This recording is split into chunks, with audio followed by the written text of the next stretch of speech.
Welcome to the Alcohol Free Life podcast, brought to you by thesoberclub.com. I'm Janey Grace. This is for you if you've quit the booze or you'd like to, or maybe you're just sober curious. I'll bring you tips and motivation without any judgment, and there'll be inspiration from experts, quit-lit authors, and sober heroes.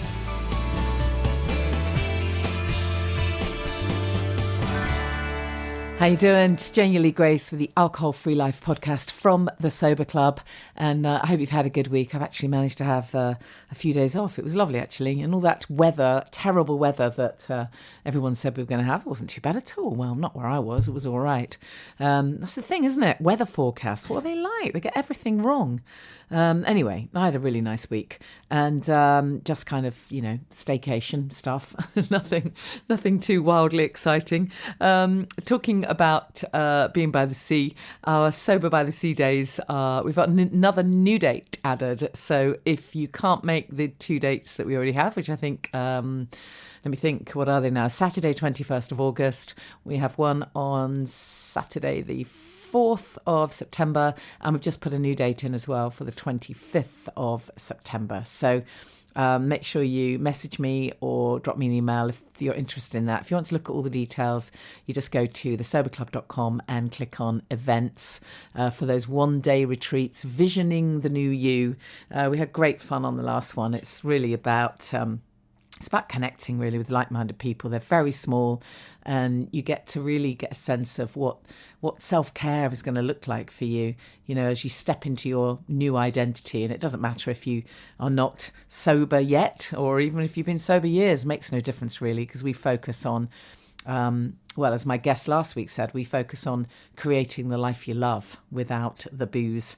And on that note, I have to read you this lovely Facebook post from one of my Sober Club members. I hope she won't mind. I won't give her name. But it was just the most joyous post that she put in our private group, with a picture of her car, of some lovely food she'd made, of herself with the most amazing, beautiful smile, of herself on a hike, of herself with friends smiling, and a sunset, and just like a whole series of absolutely gorgeous pictures. And then she wrote, where's the post? She wrote, "This is not bragging. It's just to inspire anyone doubting that this is not possible. It is a celebration of me because I deserved it, right?" Yes, you absolutely did. She said, "I knew that I had to pack the wine in, and I did it with the help of this club without a shadow of a doubt. 2 years sober, alcohol free. But my life is so much better. And the gratitude I have for my life and everything in it is immeasurable. Thank you, Janey, for your fabulous club and brilliant content. Forever grateful." It was just so lovely. The kind of light shone out of that post because she's just so smiley and so happy. And that's what's just amazing. You see it all the time. There's so much misery around addiction, around being caught in the alcohol trap. So much kind of I don't know, it's not very glamorous, is it? Nothing linked to drinking too much is actually really very nice at all. And yet there's just so much positivity when you get past that and you get on the other side. It just makes so much difference. I just love it when I see posts like that. And of course, not everybody in the club is 2 years sober yet. We've got people on day one, sober curious people. Actually, there's a lovely post after that one from somebody saying, "Oh, it's so lovely to see this. I've literally just joined the Sober Club. I'm only on day 4, and this is massive for me because hadn't got past day 3 before, so this was a really inspiring post." So it doesn't matter what stage you're at. This is worth doing. If you ever needed a reminder that this is worth doing, by the way, you probably saw the piece in The Guardian this week talking about the headline was about the fact that alcohol causes is linked to far more cancers than they had previously thought. It's done by the Director of Research and Innovation at the World Cancer Research Fund.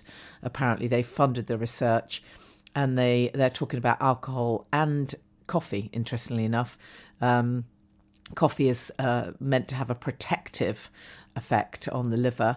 But they're basically saying that alcohol is increasing the risk of cancer, because when it's metabolized, it breaks down into chemicals, they say, that combine to DNA, resulting in mutation that can become cancerous. And alcohol can increase the levels of the hormones linked to the development of some types of breast cancer. And then they're talking about a whole load of other cancers. They're basically saying that now they believe it's linked to at least 11 different cancers, whereas, in the past they were talking about 7, weren't they? So, that came as no surprise to me. But it's not that often that you see these articles. So I think, they do need to pop out occasionally just to sober us up, just to really, really lay it down that we're dealing with serious stuff here. I mean, how can really, if you're really rational and realistic, how can you possibly think that alcohol wouldn't wouldn't be linked to cancer? And God knows what other illness. I mean, anyone who believes in looking after their health and well-being would be wanting to give themselves the best shot, right? And quitting the poison is one of the best places to start. I mean, I kind of laugh because, I would have looked at an article like that years ago and just thought, oh, don't be ridiculous. That's only referring to those people who are absolutely at rock bottom, those people who are not able to function in the morning without, a whole bottle of scotch. They're the people that that's talking to, not me, me who's kind of managing to go to work and feel fine seemingly, and nobody knows there's an issue. They're not talking about me. Well, in fact, they actually are. That's exactly who this article is talking to. And don't ever think you have to wait till you get to rock bottom before you before you quit this and before you step off the booze elevator. I was asked in the week if I wanted to contribute to an article that was going to be in one of the mainstream papers, and fortunately I kind of asked the right questions before I went much further and tried to find out what the angle was. And it turned out the angle is about people who have gone to rehab, daytime rehab, and then kind of gone back in the evening to their family and the kids, and seemingly everything's okay, but meanwhile they've been at rehab during the day, completely at rock bottom and needing rehab. And my story wasn't salacious enough. There was no rock bottom. But something, I think that's the case for so many people. That's why this work is so important, I believe. This, the people I really want to reach are those people who, everyone else thinks they're fine. Everyone else does. Seemingly it's okay. Go on, just have one. But, if you're anything like me, you're waking up at 3 a.m. absolutely hating yourself. And that something's not right. And if you know something's not right, then go after this, because it'll be the best thing you've ever done in your life, ever. Anyways, I mentioned the Sober by the Sea retreats, which are, of course, in the funky town of Southend in Essex. And I thought, what better guest to have on the podcast than a guy I met recently in Southend who's doing some great work there. So enjoy the interview. My guest is Michael from Sober Socials. Michael, how are you doing in sunny Southend? I'm very well, a bit hot and flustered. It's actually very sunny here today. So, do you know something? I'm convinced that Southend has got an actual microclimate all of its own, because a few days ago I was there and everybody was saying to me, "Oh my goodness, have you got flooding and thunderstorms and loads of rain?" And it was beautiful.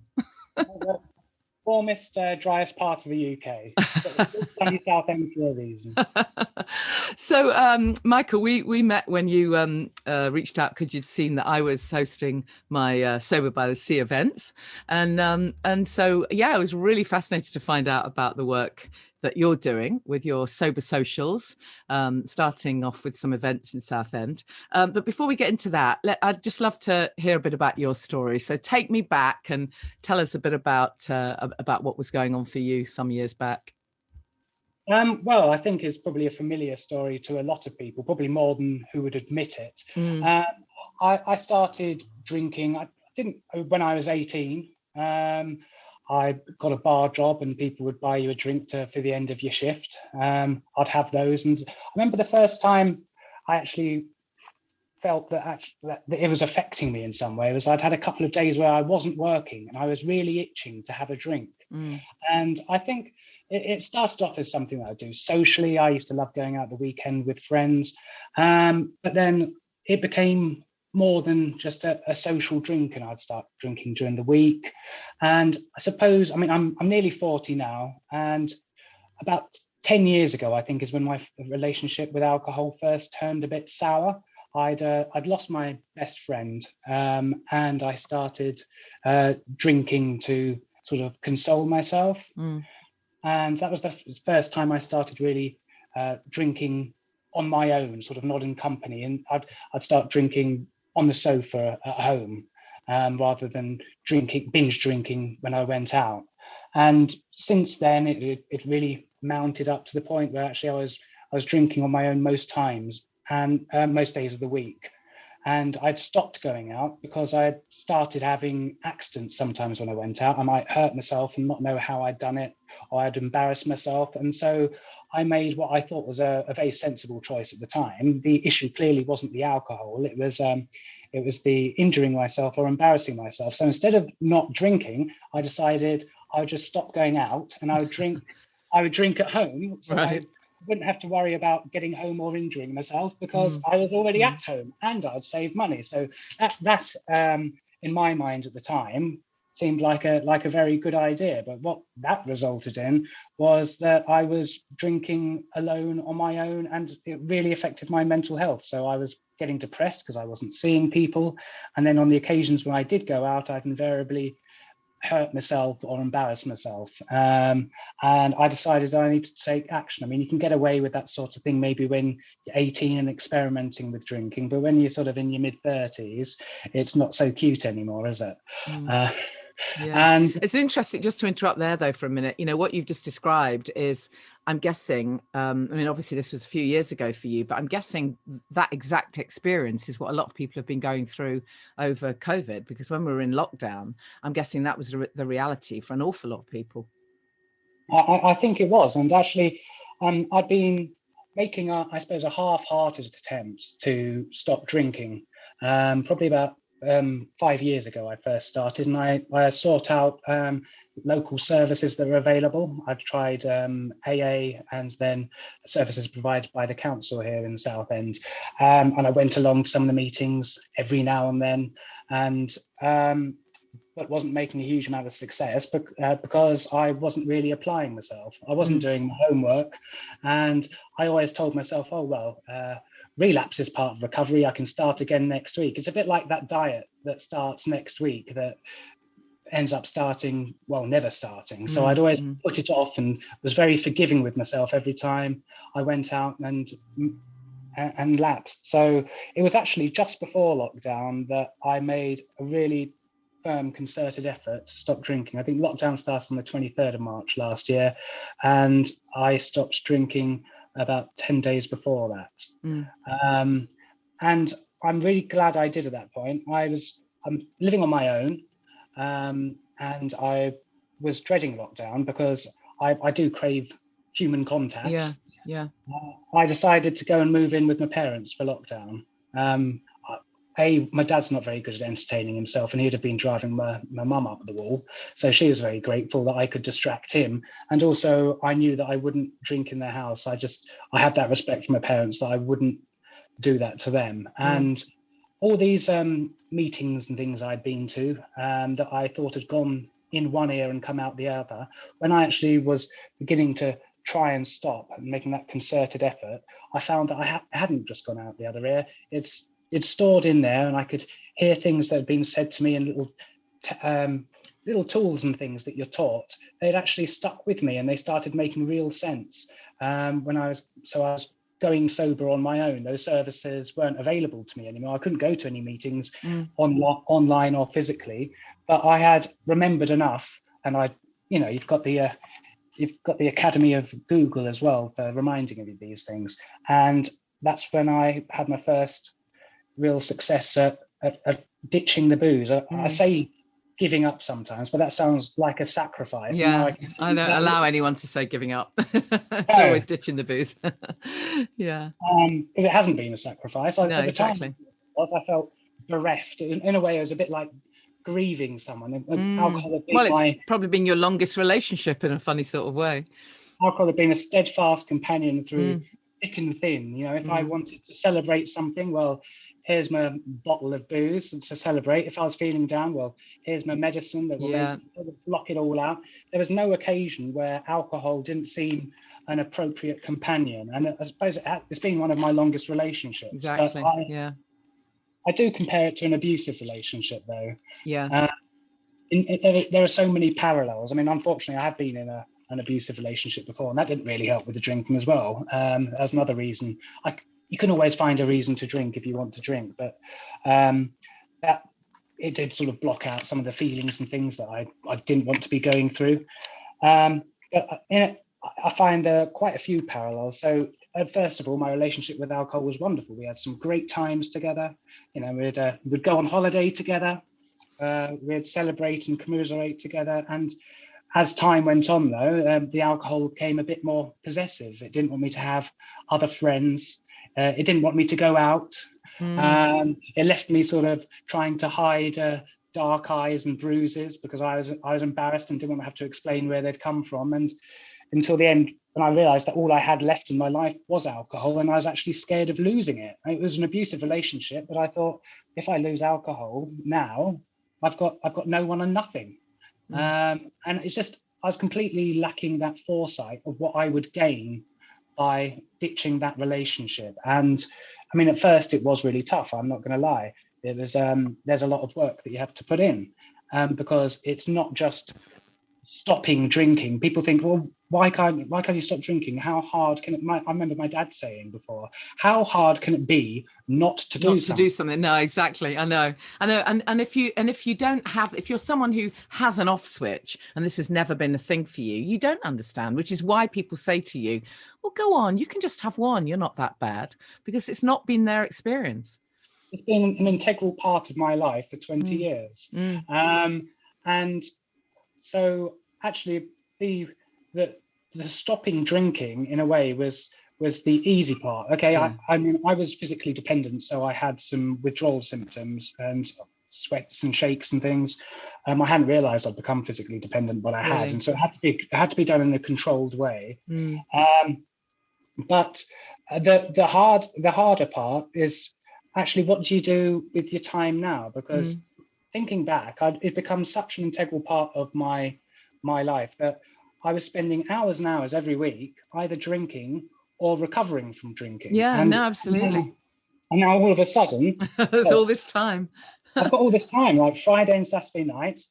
I didn't really want, well, lockdown happened, so I couldn't during parts of it. But then when we were allowed to go out, I didn't really want to go to the pub. I tried it for a while. I've been to the pub quite a few times, but after about a good 3 or 4 months of sobriety, and I would enjoy myself mainly at the first part of the evening. But I found that after about 3, everybody else had 3 or 4 pints, and I'm still on the usually flat and flavourless Diet Coke that cost £3 a go.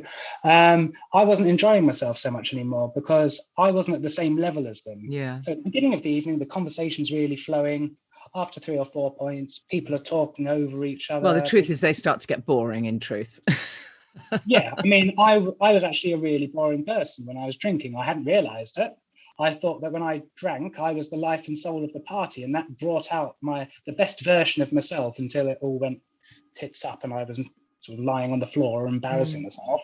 And then I started finding people who were merry boring since I've given up drinking. And I thought, well, that's it. I'm now on my own every Friday and Saturday night, and you can go on a social media, Facebook and Instagram, and you can see that alcohol there, my greatest relationship that I've just split up with, is out with all my old friends. Yeah. It's like, they're my friends, but you're still with them. And that's another comparison I'd make to a relationship, is when you split up with someone you've been with long term, your friends all say that they'll still be friends with both of you, but ultimately they take sides. They pick their side, and unfortunately alcohol's for a few of my friends is the more attractive option. I mean, I've got some really good friends who stay with and are happy to spend time with me just for my company, and that makes me realize that the true value of friendship, really. If your friendship is based on alcohol and getting drunk, and that's it. And that's it's not it. really it's not really a particularly strong friendship you need to invest a lot of time in. I'm more about friendships where you're going to help each other out through the good times and the bads, and you just enjoy each other's company. So taught me a lesson there. Yeah, and we'll get on to your, the sober socials that you founded in a moment. But just tell me a little bit about, when the benefits started to kick in, how did your life change? I mean, you said, you realized you had all this time. When did you start to realize, actually, do you know what, I'm actually maybe starting to like myself, or some of the amazing surprises that happen in the early months? Well, I think it's been sort of a learning curve ever since day one. Days 1 to 3 for me were particularly difficult as I was getting the alcohol out of my system. Of course, I was having severe withdrawal symptoms on day 3 in particular, and it started getting easier from day 4. And after about a week, I did feel like a different person, and the dark shadows under my eyes, which I'd had for a long time, started lightening up. After about a month, I felt I wasn't craving alcohol then. After a month, I think for me, the craving of alcohol was the psychological. Yeah, exactly. His habit. And I think is it 21, 28 days or whatever it takes to break a habit. So after a month, I'd broken that habit, and I wasn't thinking and dwelling upon drink so much. And I thought I was going to dread the time I was spending with my parents over lockdown. And my dad's confessed to me he felt the same at first. He thought this is going to be absolutely disastrous. But we both really enjoyed each other's company. And I didn't want to leave, and my dad didn't want me to go at the end of it. We'd had such a nice time. And I'm really thankful for that time I spent with him. And so I started feeling like a human again after about a month. It could even have been less. And then you asked how long it was until I started liking. Well, I just wonder what benefits started to come in for you that you remember sort of noticing. Oh wow, this is different. Okay, for me, I waited a good 3 months or so until I went back into a pub. And actually, the first time I went back in, I went with people who were getting really quite leery, and it really made me uncomfortable. And I ended up just going home early. I just sort of made my excuses and left. I went back out again a couple of weeks later on a place that used to be my local, really. And I went up to the barman and ordered my Diet Coke, and he knew that I'd given up drinking. I apologized. I said, look, this is going to be bad for business, but I've stopped. Yeah, you might not stay afloat without my bar bill. Yeah. I said, yeah, these tab's going to be a bit down now because I'm just on the Pepsi Max. And he said, well, actually, there's more profit line in the non-alcoholic drinks anyway, so we're happy with that. And then, I mean, I'd sort of known him to speak to for a good sort of 2 or 3 years, and he said to me, Michael, you're a completely different person without alcohol. Really? And I said, oh, yeah. And I said, oh, how so? He goes, well, first of all, you're not rude and obnoxious. Well, that was a shock to me because I didn't realize that I was particularly rude and obnoxious. And he said, and the second thing he said was, and also you've been here for 10 minutes and haven't knocked your drink over yet. And that was like a real wake-up call to me. I hadn't realized, and I apologize for the language, I hadn't realized what an asshole I could be when drinking. Apparently I was just blunt and rude sometimes, and then knocking things over. And he said to me, when he used to come in, I used to sigh and think, oh God, what's going to happen now? I mean, nothing kicked off, but I'll just be rude and knocking over drinks. That was his impression of me. And now that I started going in there and continued going during August when we were allowed to eat out to help out and stuff, and it's sort of on friendly terms and really get on. And I was really grateful that I've had that opportunity to change someone's perception about me. I mean, yes, it was a bit of a shock to find that people could have such a low opinion of me. I don't know why I'm surprised, but I'm just grateful that I'm able to maybe change people's opinion for me. If they've only ever seen me out and being rude, then I can change that. Well, it's true. I mean, people sometimes say, about people that they're with their partners or whatever. He's not the guy. He's not himself when he's drinking, or she isn't she isn't the real her when she's drinking. And actually that's completely true. You really aren't yourself. You really aren't who you're meant to be. I really believe that. And it's not just a drink, it changes everything. So I totally get that. And it's great that he had the balls to tell you that, really, isn't it? Because, it's a compliment. It's a compliment, really, because I really think that if more people were sober, the world would be a kinder place, because it definitely makes you more kind. I mean, it has a different effect on everyone. I mean, some people, it makes them violent. So I'm grateful that it doesn't make me violent. It just makes me apparently rude, but also makes me just really sad. I suppose if it in any way it makes me violent, it makes me violent towards myself. It makes me self-loathe. The self-loathing was unreal. And there'd been a couple of occasions when it's a self-perpetuating cycle. I'd be down, I would drink. The drink is a depressant. And I've been in terrible bouts of depression. And were you on medication for the depression, if you don't mind me asking? I had been on medication as well, but I got to the point where I was given the medication, prescribed the medication, but I didn't stop drinking, so they wouldn't allow me to have the medication anymore. Oh, well, I'm glad to hear that, because that's one of the things that really upsets me, is the fact that people who, perhaps they aren't clinically dependent, but they are absolutely drinking, and they admit they're drinking, but they're still given antidepressants without really being asked the extent of their drink. No, my GP is very good, and I'm thankful for that. And he's very understanding and kind. And he said, I won't prescribe you any more antidepressants until you've had a good 6 months of sobriety. Good. And so for a while, I decided I can self-medicate with the booze anyway until I'm ready to give it up. But I'm on meds at the moment for depression, but I don't feel at all depressed, and I can't say I have done for a few months now. So when it comes to my next review date, I'm going to ask about, can I come off of them? Because I naturally feel happy. Brilliant. It's so interesting to hear you say that. I really do think that so much more needs to be done around this link between, alcohol and anxiety and depression. It's such a massive link, and there just needs to be so much more investigation done. I think so. And the easy thing to do when somebody is depressed is to hand out medication. But that's not really a long-term strategy for a lot of people, and it doesn't necessarily address, I believe, the root cause. Some people, okay, I understand, might actually have an imbalance. Absolutely, chemical imbalance, of course.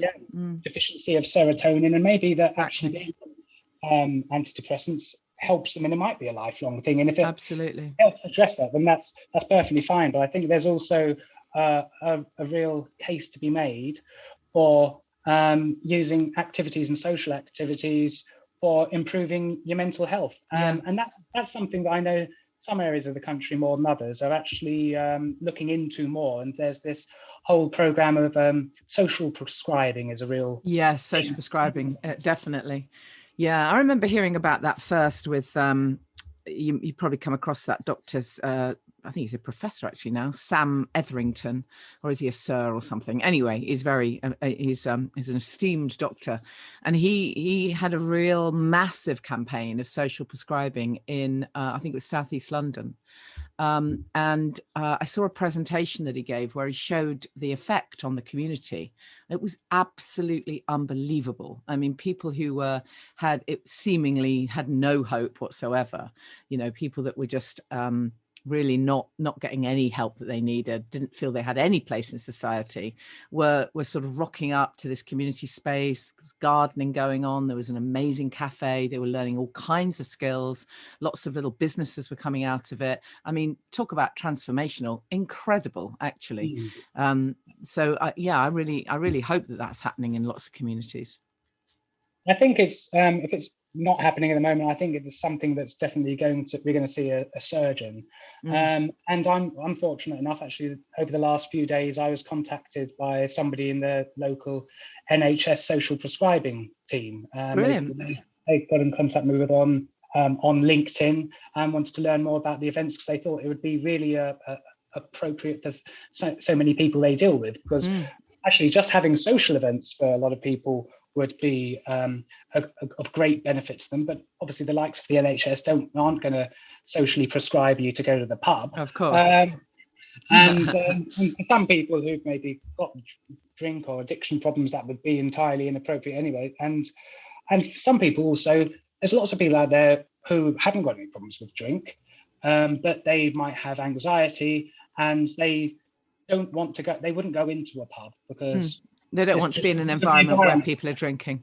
But they do want to socialise. In fact, I found that with lots of people who are in my group they haven't ditched the booze. They've never, or they might never have drank. People are in there for all sorts of reasons. The only thing that unifies us all is that we want to drink in an environment, in a non-alcoholic environment. You want to socialise, without alcohol. Absolutely, have a proper connection with other people and form a sense of community. I love that because, at some point, one day, won't it be great when it's just as normal to choose not to drink as it is seen to drink?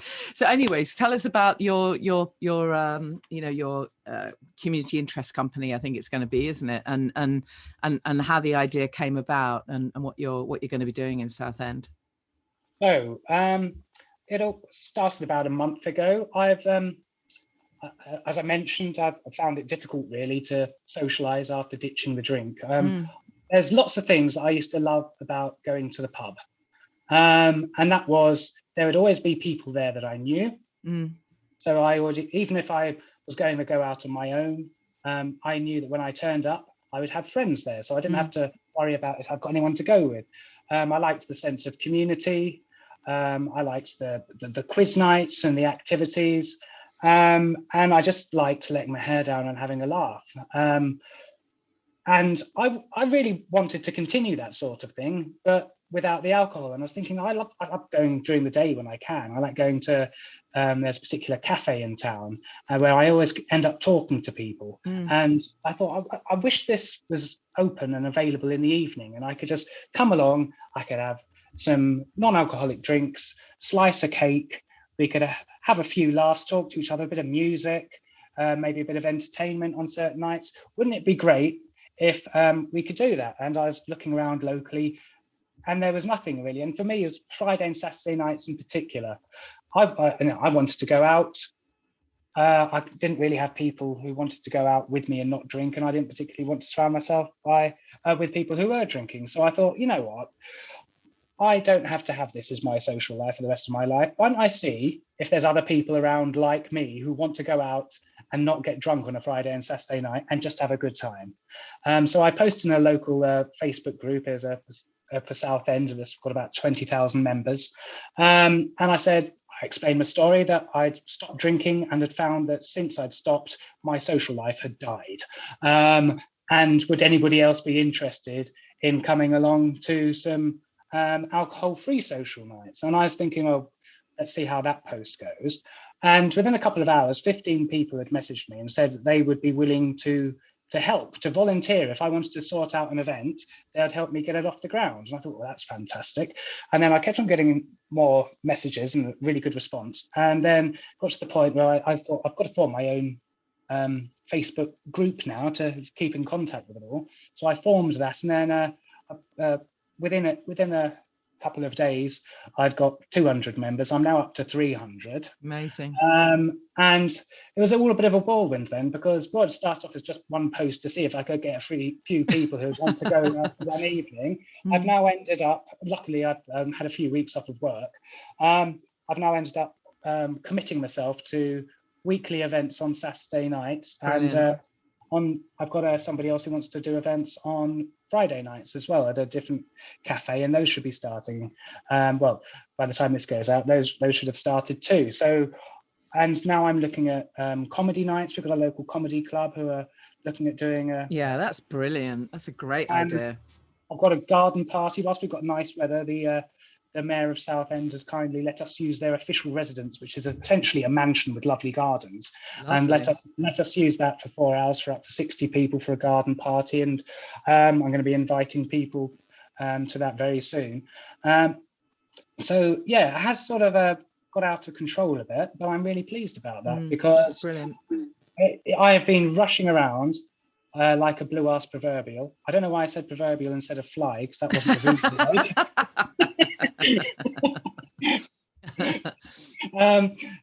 And I've been sort of sitting up late some nights replying to emails and things, but it hasn't seemed like a chore, because it feels like the most worthwhile thing I have done. Absolutely. And I'm digitally, and so online, I'm meeting new people, and soon I'm going to be seeing them in the flesh. My first event sold out tickets. We only had 30 for the first event. That's the capacity. That sold out those within 2 days. And the event that you're doing sort of towards the end of August, you've got kind of like a rapper and stuff like that going on, have you? Well, the lineup for the 21st of August is still to be confirmed. Is it? Okay. I've got the venue, and I've got I've got 2 musicians potentially lined up. I'm going to pick which one. And then I would like to get another form of entertainment, because I'm trying to get a format going whereby I've got some live music every week, and then, but at the earlier part of the event, something else that's not music. So I've got the first event will have had comedy, but I'm looking to see what the other aspect is to that event before I put it on sale. But I'm open to any sort of suggestion, anything that gets people interacting with each other. Yeah, and I guess that eventually you can spiral this out so that if a bunch of people want to go bowling or whatever, it doesn't matter, does it? Exactly. I've got a Facebook group, but it's not me who does all the talking and all the arranging. What I'm trying to encourage at the moment is that if you're in the group and say you fancied going bowling, as you've said, you could post in there, I'd really like to go bowling on Friday daytime. Is anyone else free? And then other people, they can go and arrange it. Then hopefully these people will have met in the flesh from going to events as well. So it'll be its own social group. I've got somebody who's said they'd like to do like maybe just a walking group.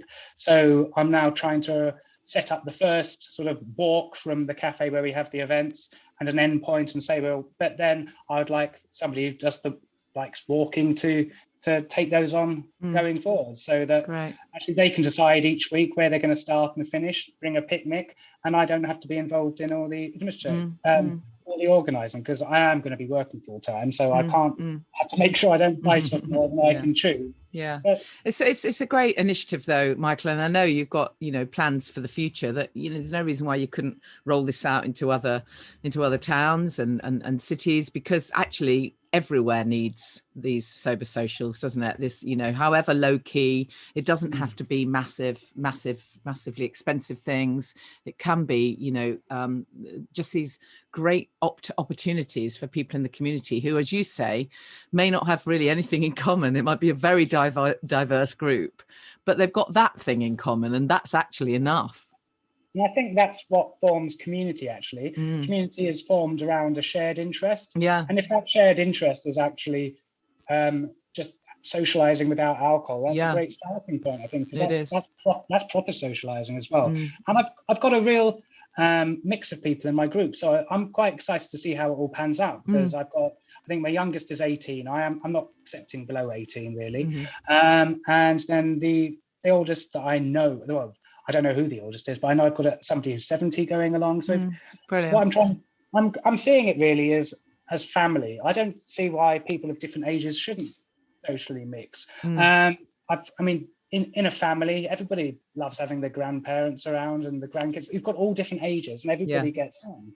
And I think that's how it should be. I don't choose my friends by their age range. In fact, my best friend just celebrated her 60th birthday a couple of weeks ago, and she is a friend who stuck by me through thick and thin, and we always have a great time when we're together. So I'm just really excited to see how everyone gets on and what happens.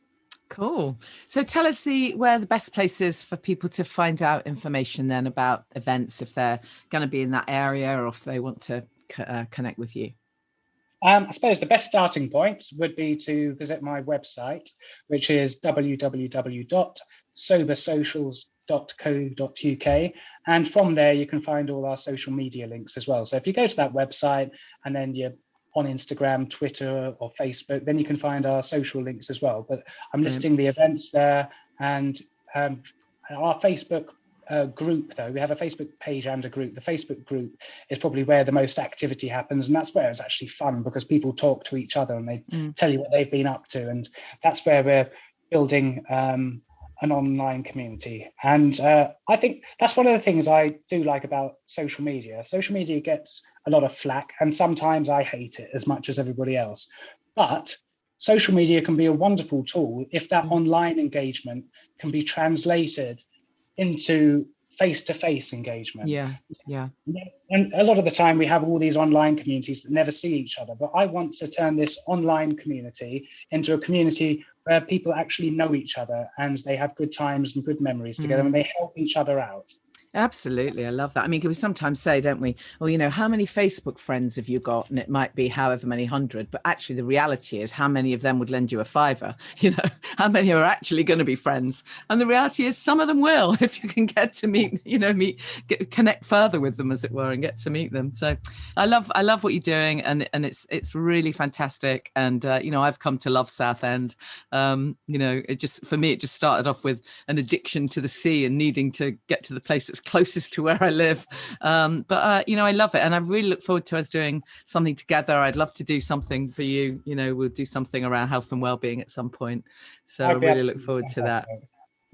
Brilliant. Thank you, Michael. I wish you all the best with it. It's very exciting. And we'll put all the links to all the stuff that you're doing in the show notes. Thanks. That's I really great. Appreciate it. Thank you very much for your time. I've enjoyed speaking to you. So check out sobersocials.co.uk, and obviously, as we've already mentioned, if you want that online support in a small group, of course, you can check out what we do in the Sober Club. Come to thesoberclub.com. You'll find everything there, all the blog posts and competitions and events. That's where you'll find the information about my Sober by the Sea retreats, which are just one-day retreats in Southend. Maybe you could time it with something that Michael's doing. Come on our retreat, and then in the evening go along to one of Michael's events, which would be really cool. Anyways, what else did I want to tell you? We've got some really good competitions at the moment, so I really hope you'll check out some of those to win some great drinks. I'm pretty sure we have some Bemuse to give away. I talked about Bemuse last week, which is really unique alcohol-free mead, very unusual. We've got some, I think we've still got the competition open to win the Jomo Club box as well, which is a selection of different drinks, which they've sort of put together, a kind of boutique-y style box. So everything you need to craft some lovely cocktails. So there's a whole bunch of competitions. So make sure you enter those, got to be in it to win it. And don't forget as well my Platinum Awards that run every year. I've told you about them a lot, I think. But again, if you're interested in health and wellbeing products, then you can vote for your favourite brand and be entered into our prize draw there. And put the date in your diary. I think it's the 13th of September.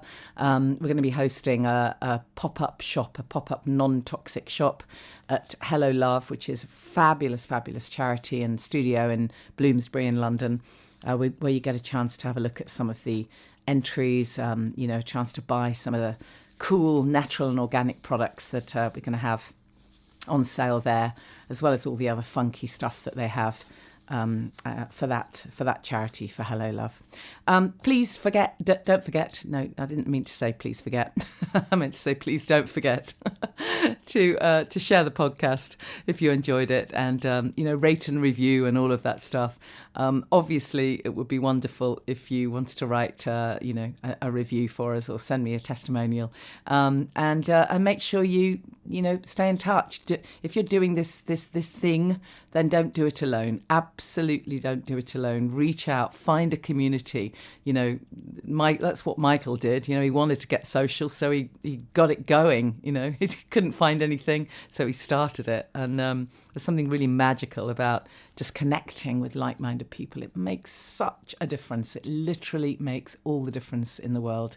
So always reach out, tell someone, share what's going on for you. And get yourself inspired. It's so worth it. I think I've probably said that a ton of times.